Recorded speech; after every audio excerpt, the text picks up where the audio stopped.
हाय नमस्कार दोस्तों, एक और लर्निंग वीडियो में आप सभी लोगों का स्वागत है। ये ईटीएच का चार्ट लगा हुआ है।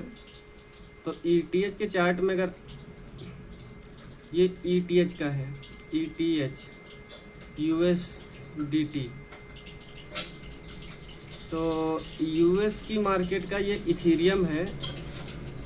तो इथीरियम में अगर आप देखेंगे तो मार्केट ने यहाँ पे टाइम बिताया। टाइम बिताने के बाद में ये जो ट्रेंड लाइन थी इसका ब्रेकडाउन किया। ब्रेकडाउन करने के बाद में मार्केट ने यहाँ पे देखेंगे तो ये ट्रेंड लाइन इसके लिए रेजिस्टेंस का काम कर रही है और ये ट्रेंड लाइन इसके लिए सपोर्ट का काम कर रही है। तो यहाँ पे जब भी मार्केट जा रहा है तो नीचे डाउनफॉल कर रहा है। तो एक बार, दो बार, तीन बार यहाँ पे नीचे की तरफ अगर रेजिस्टेंस, इसे बोलते हैं ट्रेंड लाइन का सपोर्ट और रेजिस्टेंस। तो ट्रेंड लाइन और के सपोर्ट और रेजिस्टेंस को हम किस तरीके से ट्रेड करते हैं वो चीज़ें आप समझ लीजिए। ये पहली बार आया, फिर दूसरी बार, फिर यहाँ पे तीसरी बार, ये फोर्थ टाइम। लेकिन यहाँ पे जाने की सिचुएशन अब ट्रेंड में यहाँ पे देखेंगे तो मार्केट आया, एक बुलिश कैंडल बनाया ऊपर। मार्केट ने यहाँ पे सिनारियो अलग है कुछ। अगर यहाँ पे आप अगर देखेंगे तो यहाँ पे इथीरियम ने यहाँ पे टाइम बिताया है और टाइम बिताने के बाद में मार्केट ने एक फुल रेड कैंडल में, इसे बेरिश कैंडल में इसने क्लोजिंग दी है। तो यहाँ पे क्या हो सकता है, देखो चीज़ों को समझना बहुत ज़रूरी है। ये नहीं कि आया, अब यहाँ पे आया है तो आने के बाद में मार्केट ऊपर निकल जाएगा, ऐसी चीज़ें नहीं देखनी है। अगर आपको लगता है कि यहाँ से मार्केट ऊपर हो जाएगा या नीचे गिर जाएगा, नहीं, आपको यहाँ पे न्यूट्रल होके बैठना है। अब यहाँ पे अगर मार्केट एक पुल बैक दे करके फिर नीचे की तरफ इस लेवल को फॉल करेगा, तब आपको इसका टारगेट जो देखने को मिलेगा वो टारगेट आपको मिलेगा 1988 का लेवल नीचे की तरफ। ये अगर आप देखेंगे तो ये इसके लिए एक सपोर्ट है, ये यहाँ पे एक इसके लिए सपोर्ट का काम करेगा। तो मार्केट यहाँ पे आने की कोशिश करेगा, तो जो कि वो लेवल है 1988। तो इस लेवल पे नज़र बना के रखिएगा। अब यहाँ पे आएगी मार्केट तो ऐसा नहीं कि वन वे फॉल कर जाएगी, मार्केट ऊपर जाएगी, 2, 4, 6, $10 मार्केट कंसोलिडेट करेगी, फिर गिरेगी, फिर ऊपर कंसोलिडेट करेगी, फिर नीचे गिरेगी। तो इन चीज़ों पे नज़र बना के रखिएगा। मार्केट अगर 2048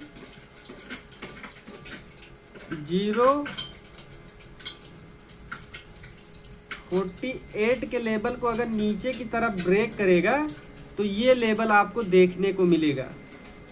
और दूसरी चीज़ कि यहाँ पे सपोर्ट का, अब यहाँ पे एक ट्रेंड लाइन का ब्रेक डाउन होगा। अगर डेली टाइम फ्रेम का ये चार्ट लगा हुआ है तो डेली टाइम फ्रेम पे अगर देखेंगे तो मार्केट ने जो मूव ये दिया है, ये मूव मार्केट में एक बेरिश फ्लैग पैटर्न का कंफर्मेशन होता है।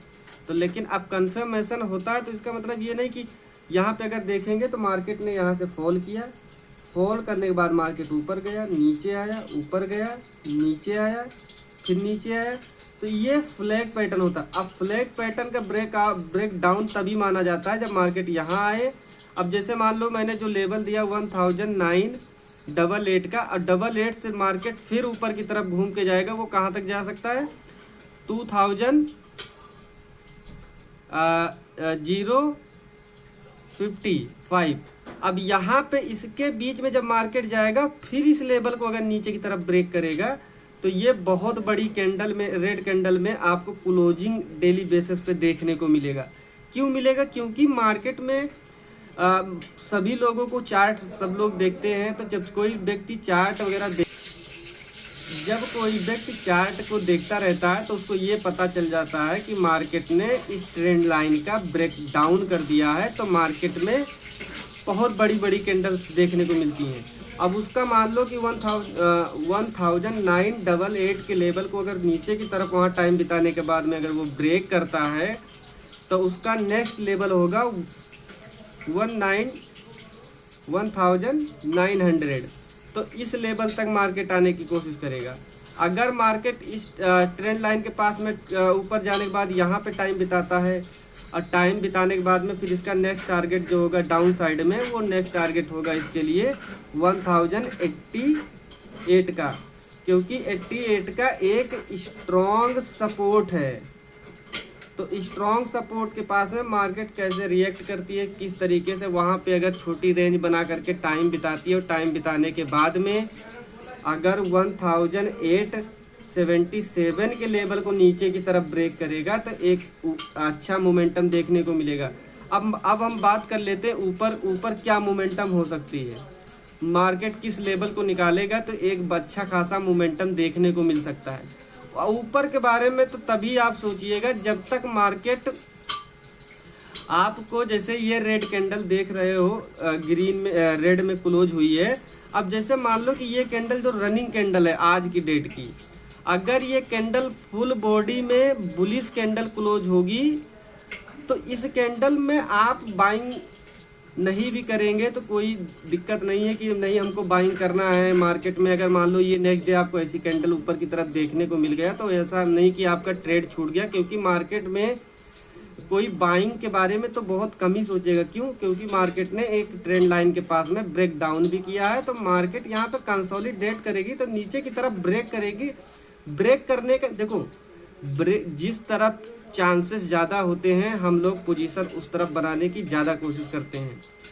अब ये नहीं कि मार्केट में बेरिश है हम बुलिश प्लान करेंगे तो आप हमेशा ट्रेड में फेल ही होंगे। तो अगर मार्केट ऊपर की तरफ यहाँ पे फुल बॉडी में कोई कैंडल क्लोज करती है और नेक्स्ट डे कोई रेड, मान लो कि मंडे के दिन मार्केट यहाँ पे जब टाइम बिताएगा तब मार्केट में एक मोमेंटम देखने को अप साइड का मिलेगा। उससे पहले आपको कोई वैसा मोमेंटम देखने को नहीं मिलेगा। जब भी कोई प्लान बनाइए, देखो ये अपना एक पॉइंट ऑफ व्यू रख लीजिए। अगर आपको डाउन साइड में दिख रहा है मार्केट तो आप हमेशा डाउन साइड की अपॉर्चुनिटी ढूंढिए, बाइंग में मत जाइए। अगर मार्केट बुलिश मोमेंटम में है तो आप सेल करने के बारे में मत सोचिए, आप लॉन्ग करने के बारे में सोचिए। लॉन्ग करने के बारे में मतलब कि जब भी कोई आपको पुल बैक दिखेगा अप ट्रेंड में, वहाँ पे हम बाइंग का प्लान सोचेंगे, ना कि सेल करने का। क्योंकि अगर दोनों चीज़ों को सोचोगे कि मैं यहाँ पे बाइंग भी कर लूँ, यहाँ पे सेलिंग भी कर लूँ, तब आपके लिए प्रॉब्लम होगी। अब आप पैसा मार्केट में दे दोगे। तो इन सब चीज़ों पे नज़र बना के रखिएगा। अगर ये वीडियो आप लोगों को अच्छी लगी तो लाइक करिए, मेरे चैनल को सब्सक्राइब करिए। मिलते हैं नेक्स्ट वीडियो में। जय हिंद।